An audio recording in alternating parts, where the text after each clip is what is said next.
The evening sun was setting, casting a warm, golden hue across the room. I was at home, alone.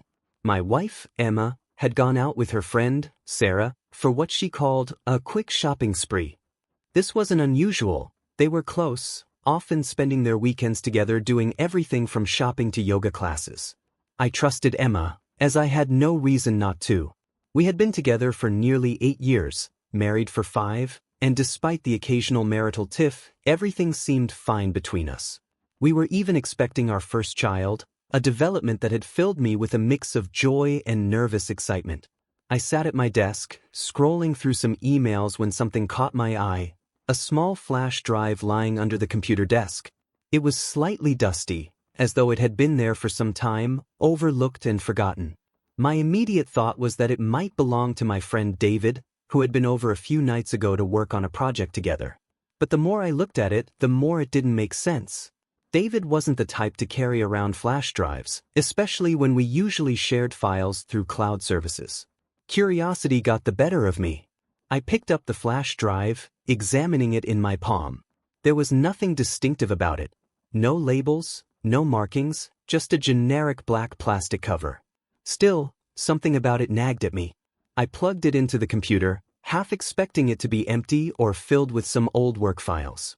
What loaded instead were a series of video files, each one labeled with a simple date and time. I hesitated, my heart thumping in my chest as I clicked on the first video.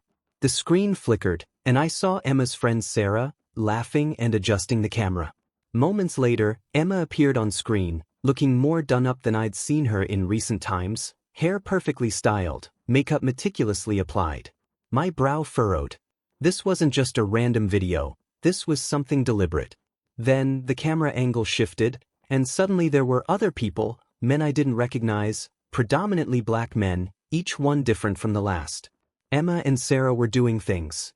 Intimate, explicit things. My mind couldn't fully process it at first. It was like my brain refused to accept what my eyes were seeing. This wasn't my Emma. The sweet, loving wife who always curled up next to me on the couch to watch movies, the one who cried tears of joy when we found out we were going to be parents, the one who kissed me every morning before leaving for work. This couldn't be her. But it was. There she was, smiling, laughing, engaging in acts I never thought I'd see outside of the two of us. I quickly paused the video, my hand trembling as I hovered over the screen. A rush of emotions hit me, confusion, anger, humiliation, all swirling together in a storm that made my head spin. I wanted to vomit. My chest felt tight, like I couldn't breathe. The reality of what I was seeing was too much to bear. For the first time in my life, I felt utterly and completely powerless. I glanced at the clock. It was nearly time for Emma to come home. I had no idea how I was going to face her, no clue what I would say. I stood up, pacing the room as if walking could somehow help me piece together my shattered reality. My thoughts raced. How long had this been going on? What did it mean for us, for our child? I tried to rationalize it, thinking maybe it was something she did once, a mistake from long ago. But the dates on the videos told a different story.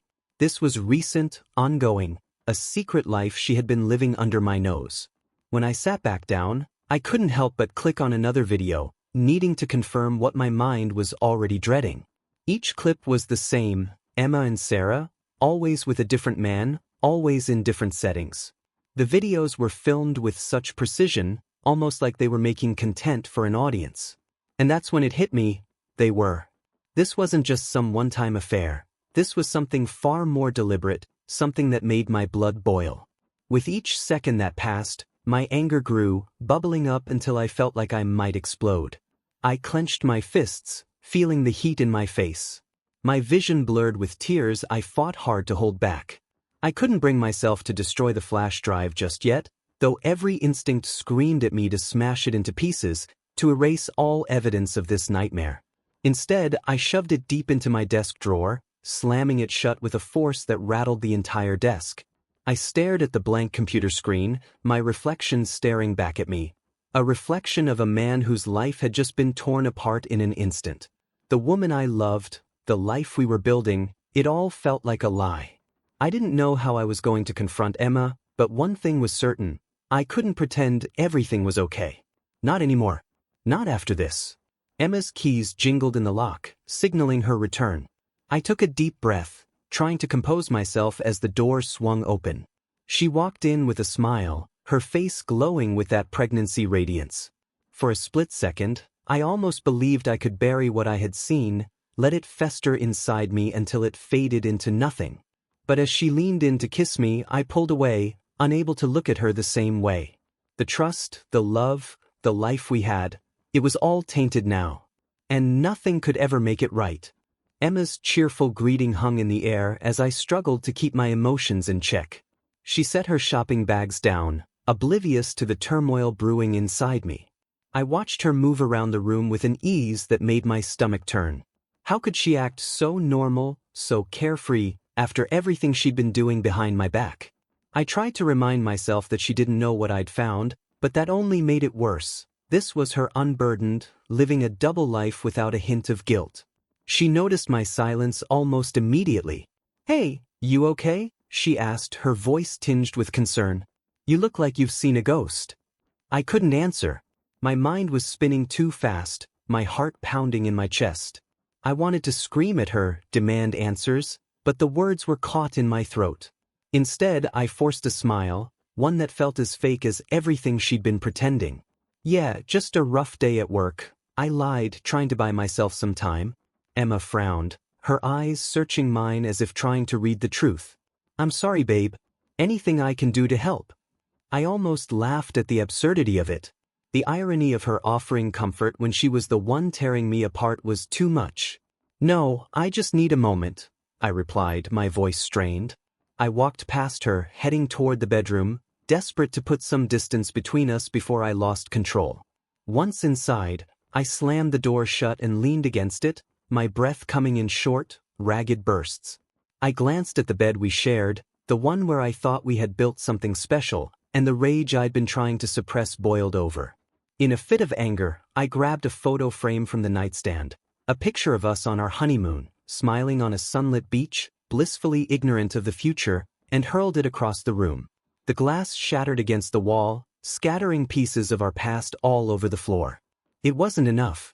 Nothing would be enough to express the betrayal that had lodged itself in my chest like a hot, burning coal. I needed to do something, anything, to make sense of the chaos.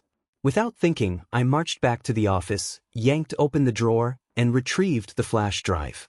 I plugged it back in, determined to go through every last second of footage, to confirm what I had seen wasn't some sick hallucination. One video after another, I watched as Emma and Sarah engaged in the same routine, flirting, teasing, and then inviting men into the scene like it was the most normal thing in the world. Each new face was a stark reminder that I was just one of many to her, nothing special, nothing sacred. My hands trembled as I fast-forwarded through clip after clip, unable to stomach the intimate details. There was something methodical about it all, almost like they had a system. Emma's coy smiles, Sarah's camera adjustments, and the way they worked together, like seasoned performers. They were making money off this. It wasn't just a hobby or a thrill, it was a business. In one of the videos, Sarah could be heard talking about the cash, mentioning how much they'd made and how easy it was. Emma's voice, so familiar yet so foreign in this context, chimed in, laughing about how they'd have no problems paying off her credit cards this month. I felt sick. This wasn't just about sex, it was a cold, calculated betrayal driven by greed and deceit. The final straw came when I spotted something that made my blood run cold. It was the last video, recorded just a few weeks ago, judging by the date.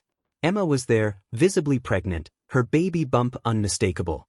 She wasn't just risking our marriage, she was putting our unborn child in jeopardy, all for a quick buck. My vision blurred as tears welled up. The thought of that child, our child, being brought into this world under such deceit was unbearable. I slammed my fist down on the desk, the pain barely registering as I watched the screen go black. I yanked the flash drive out of the computer and hurled it across the room. It clattered against the wall and fell to the floor, but it didn't break. Just like the memories it contained, it refused to shatter, stubbornly intact despite my best efforts. I grabbed the desk chair and flung it aside, sending papers flying in every direction. I had never felt so out of control, so helpless in my own home. I paced back and forth, my thoughts tangled in a mess of fury and despair. I had to confront her. I couldn't live another second with this festering inside me. But what would I say? How do you even begin to address something like this? My mind ran through a dozen scenarios, each one more volatile than the last, but none of them seemed right. There was no script for this kind of betrayal. I heard the soft click of the bedroom door and Emma's footsteps approaching. She stopped at the threshold of the office, her eyes widening at the mess I had made. "What the hell happened in here?" she asked, her voice a mix of confusion and concern. I stared at her, my chest heaving. This was it, the moment I had been dreading since the first video played. "I found something," I said, my voice flat and emotionless, though every nerve in my body was screaming. Emma's expression shifted from concern to fear, a flicker of recognition crossing her face. "What are you talking about?" I pointed to the flash drive lying on the floor, the tiny device that had torn my world apart. "I found that under the desk." Her eyes darted to the flash drive, and I saw it. The flicker of panic, the realization that her secret was out. She opened her mouth to speak, but no words came. For once, she was speechless, and that was all the confirmation I needed. I stood there, waiting for her to say something, anything that could explain the unexplainable. But all she did was stare at the flash drive, her face pale and her hands trembling. The silence was deafening, punctuated only by the sound of my ragged breathing. There was no going back now. Our lives had been irrevocably changed, and nothing she could say would ever make this right. The moment stretched on, suffocating in its silence. Emma stood frozen in the doorway, her face pale, her lips trembling. I could see the panic settling into her eyes as the weight of my discovery hung between us like a physical force, pressing down on everything we'd ever built.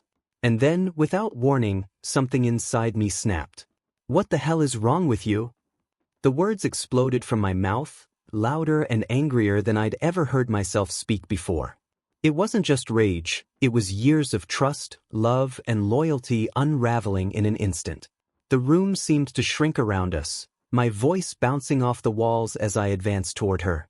Emma flinched, taking a step back as I stormed across the room. I can explain," she stammered, but I wasn't interested in hearing excuses. There were no explanations that could justify what she had done. None.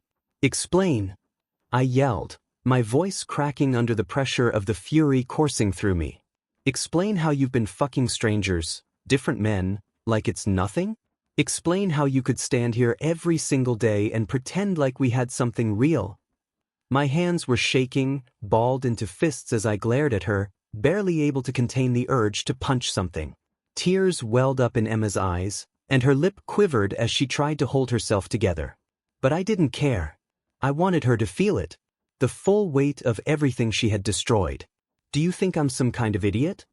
I snarled, my voice rising even higher. "Did you think I wouldn't find out? That you could just sneak around with Sarah and screw whoever you wanted like it didn't matter?" Emma tried to approach me, but I recoiled, raising my hand as if to warn her not to come any closer.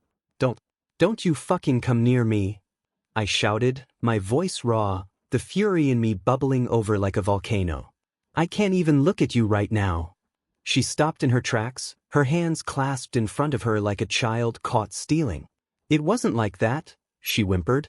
I was desperate. "It's not what you think." "Not what I think?" I barked out a bitter laugh, the sound harsh and hollow in the room. "I saw the videos, Emma. All of them. How many more are there? How many more times did you get on camera and let some random guy fuck you while Sarah filmed the whole thing?"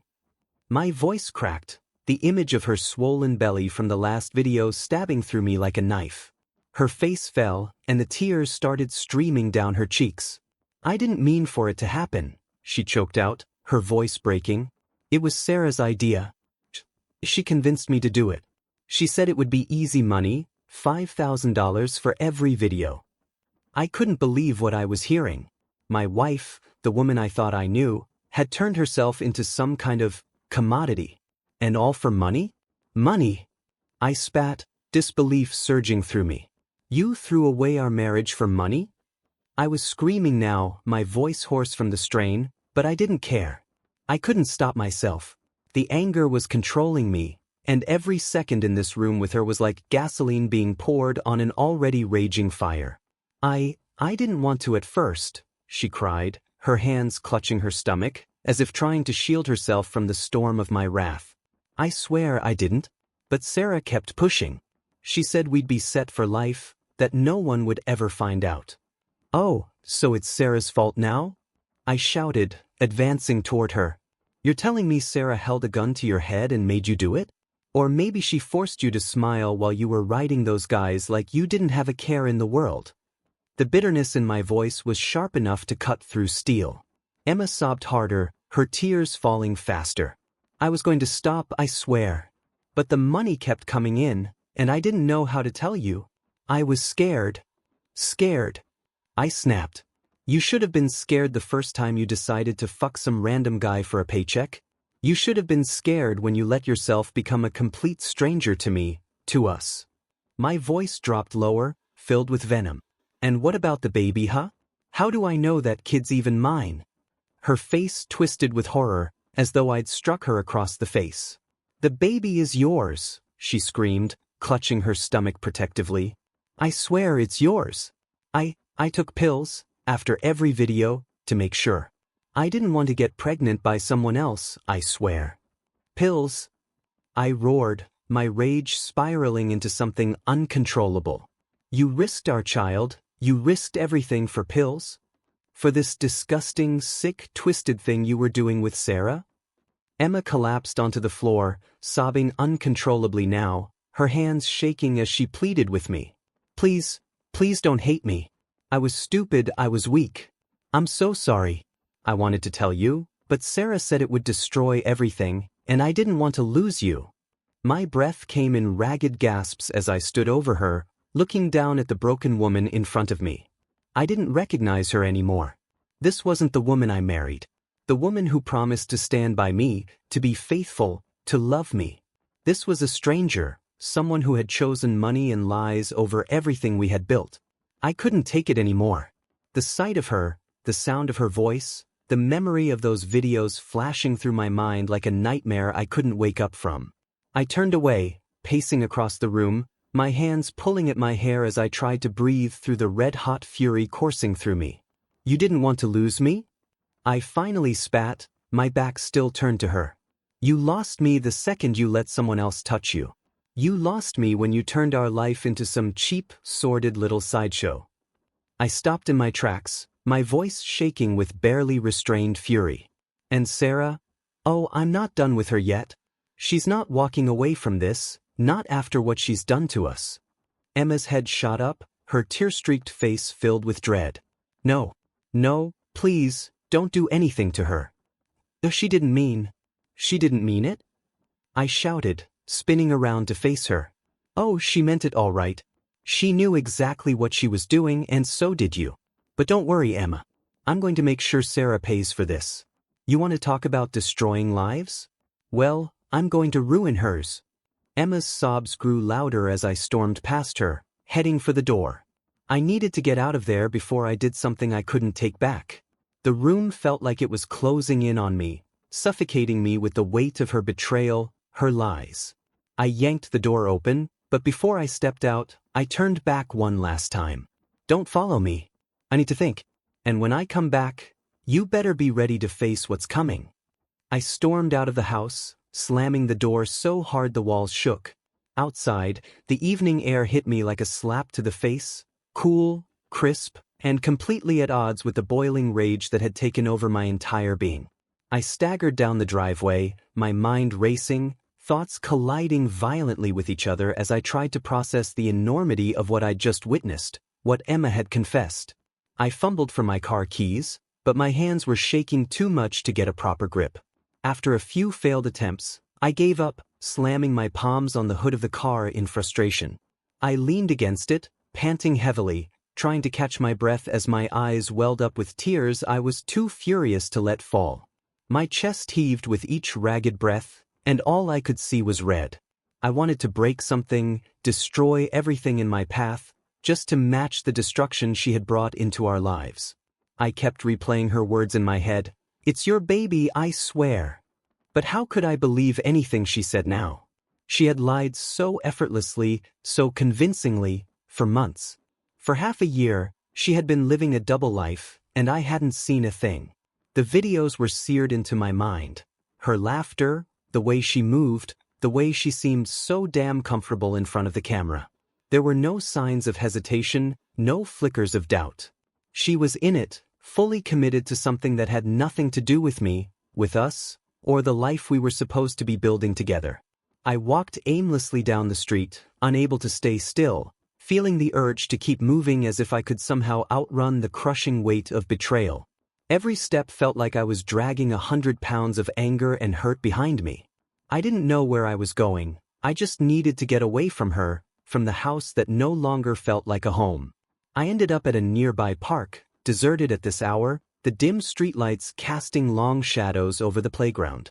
I sat on a bench, staring at the empty swings swaying slightly in the breeze.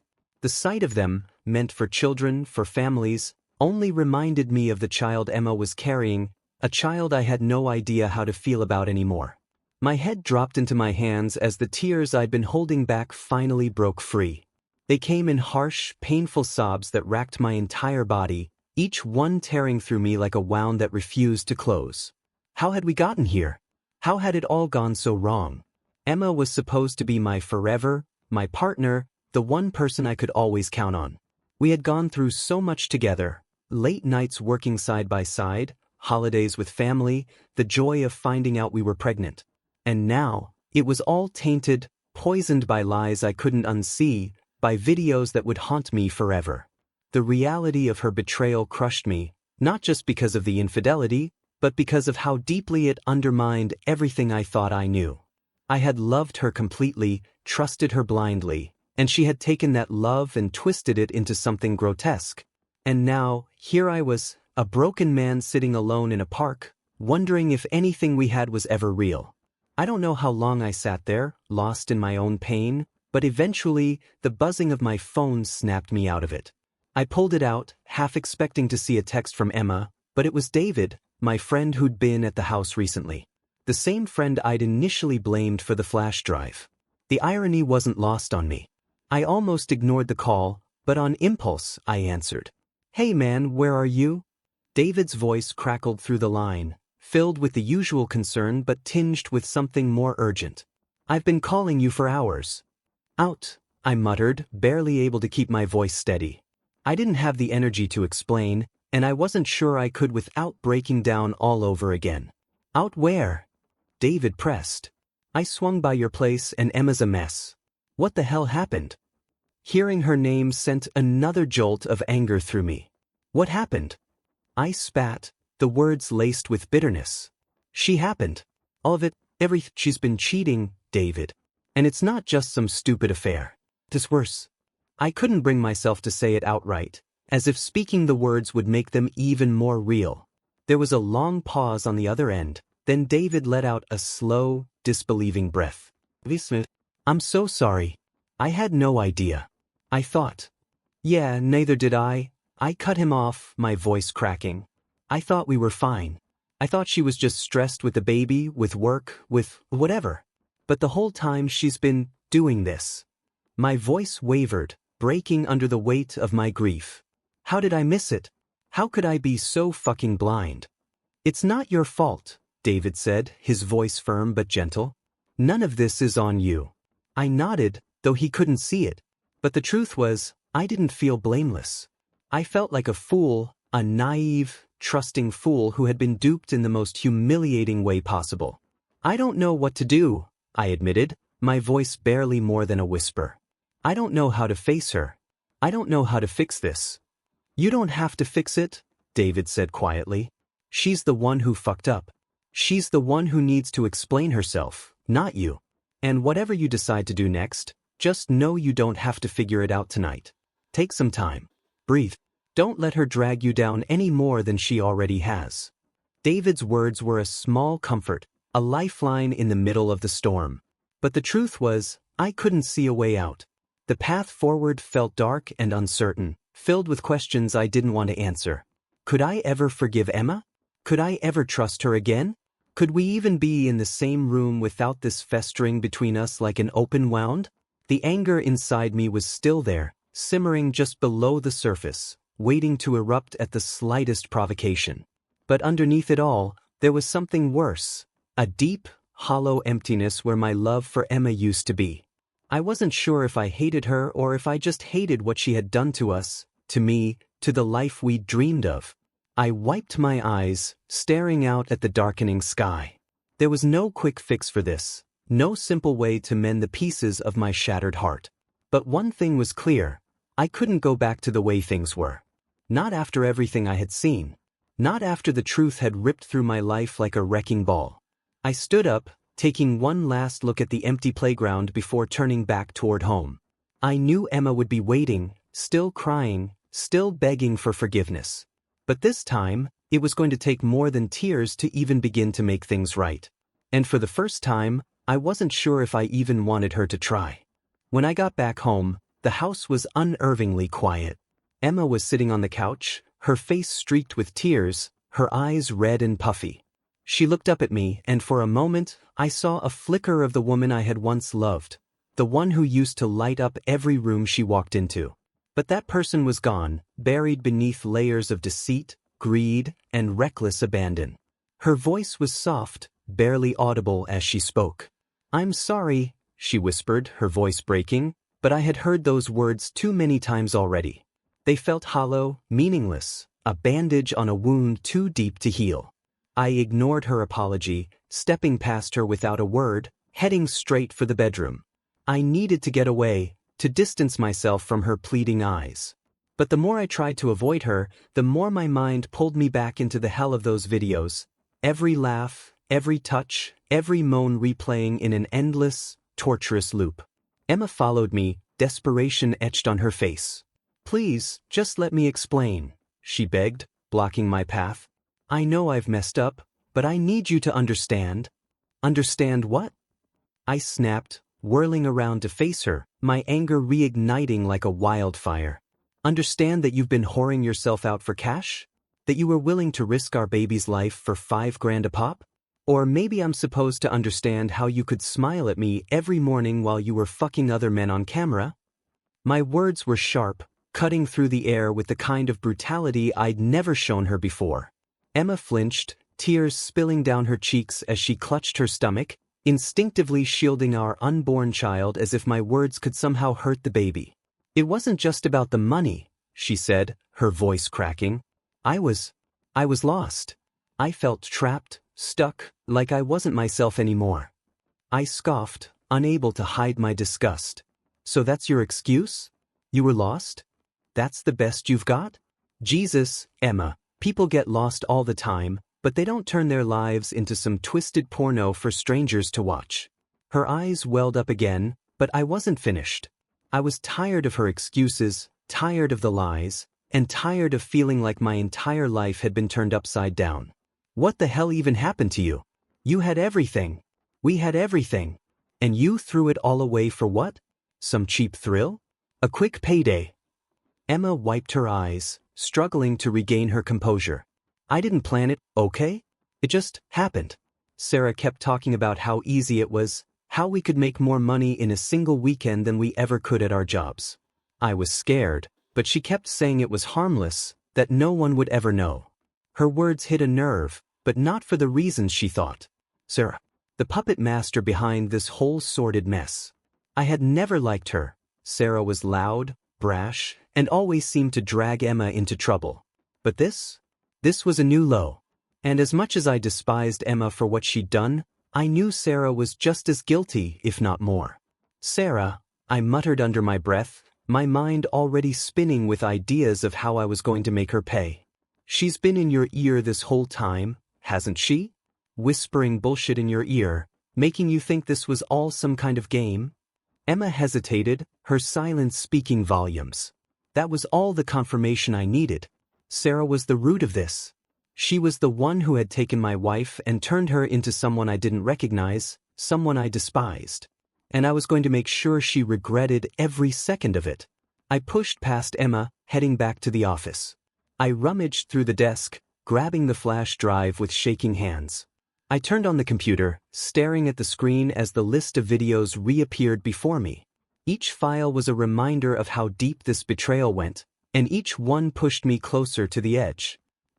What are you doing?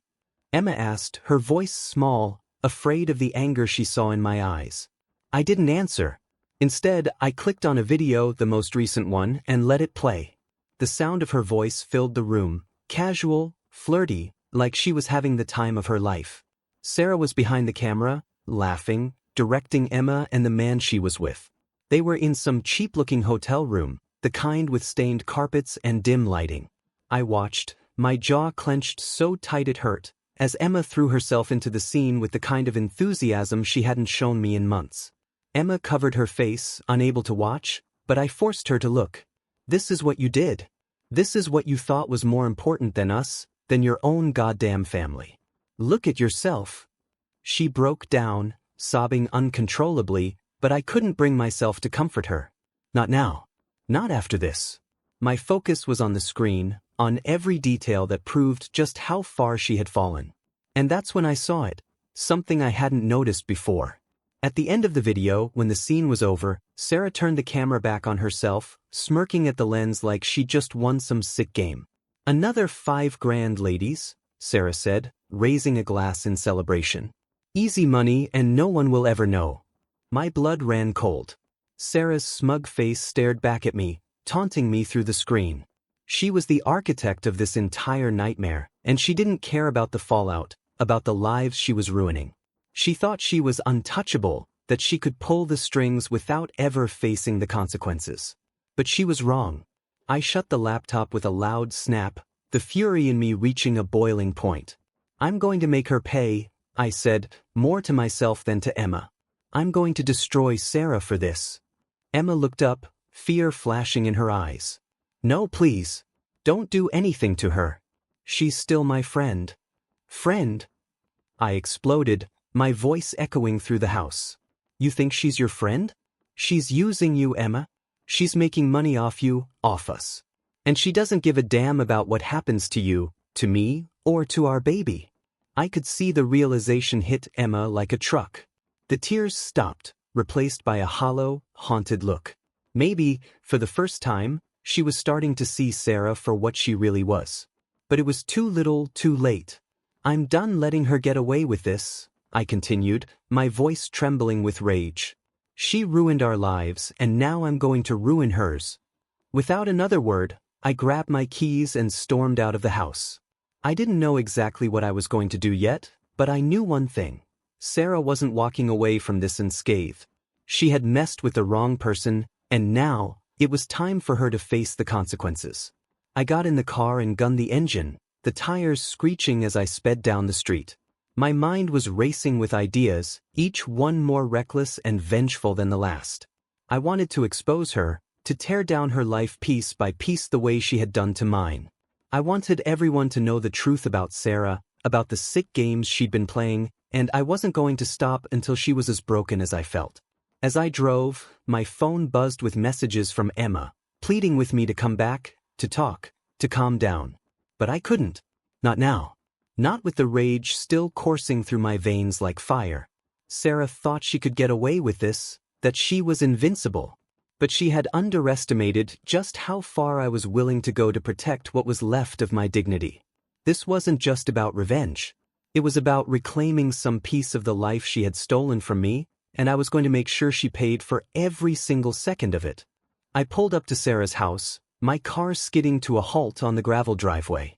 The lights were on inside, and I could see her silhouette moving around, carefree, as if she hadn't just ruined my life. My heart pounded in my chest, each beat fueled by a mix of rage, adrenaline, and a thirst for justice that I hadn't felt before. I killed the engine, sat there for a moment, and tried to gather my thoughts. This was it. This was my chance to confront the person who had orchestrated everything. The lies, the betrayal, the destruction of my marriage. Sarah had to answer for it all. I got out of the car, slamming the door behind me, the sound echoing in the quiet of the night. I marched up to the front door and pounded on it with a force that rattled the windows. There was a pause, a moment of hesitation on the other side, and then the door swung open. Sarah stood there, dressed casually in leggings and an oversized sweater, her face lit up with surprise when she saw me. "Whoa, hey," she said, a nervous smile flickering on her lips. "What's going on? It's late." "Cut the crap, Sarah," I barked, shoving past her into the house. "You know damn well why I'm here." She closed the door behind me, the nervous smile dropping from her face as she realized I wasn't in the mood for small talk. "Oh, chill. What's going on? Did something happen with Emma?" I spun around, my eyes blazing. "Did something happen? Are you serious? You've been pimping out my wife for cash and you have the audacity to stand here and play dumb?" Sarah's expression shifted, a mixture of guilt and defiance flashing across her face. "I don't know what Emma told you, but this wasn't all my fault. She wanted to do it too. Don't you dare try to pin this on her," I snapped, my voice trembling with fury. "I saw the videos, Sarah. You were there every time, filming, cheering her on like it was some kind of joke. You pushed her into this and now you're going to pay." She crossed her arms, her demeanor turning cold. "You think this is all on me? Emma is a grown woman. She made her own choices. I didn't force her to do anything she didn't want to." Her calmness only infuriated me more. I took a step closer, my fists clenched. "You're just a parasite. You saw an opportunity and you used her. You used my wife, my marriage, everything. You fed her lies, and now we're all paying the price." Sarah's eyes narrowed. "Oh, come on, you really think this is all about me?" Emma was unhappy. She was bored, trapped, whatever you want to call it. I just gave her a way out, a way to feel alive again. "A way to feel alive?" I shouted, my voice echoing through the house. "Is that what you call this? Destroying families, wrecking lives? You're nothing but a selfish, manipulative bitch, and I'm done letting you get away with it." Sarah's expression hardened, but I could see a flicker of fear beneath her defiant exterior. She took a step back, trying to maintain her composure. "You don't get it. It's not just about the money, it's about power, control. Emma got to be someone else, someone who wasn't just your little perfect wife. And yeah, I made money off it. So what? You're just pissed because you didn't see it coming." I could feel my control slipping, my hands itching to destroy something, anything, just to release the fury inside me. But I knew that losing control now wouldn't help. I needed to hurt her where it mattered, to tear apart the life she had built on the ruins of mine. "You think you're untouchable, don't you?" I said, my voice cold and calculated. "You think you can just mess with people's lives and walk away without consequences. But that ends tonight." I reached into my pocket and pulled out the flash drive, holding it up so she could see. Her eyes widened, and for the first time, I saw real fear in her expression. She knew what was on it. She knew the damage it could do. "What are you going to do?" she asked, her voice wavering as she tried to keep her cool. I smirked, savoring the shift in power. "Oh, you're going to find out, Sarah.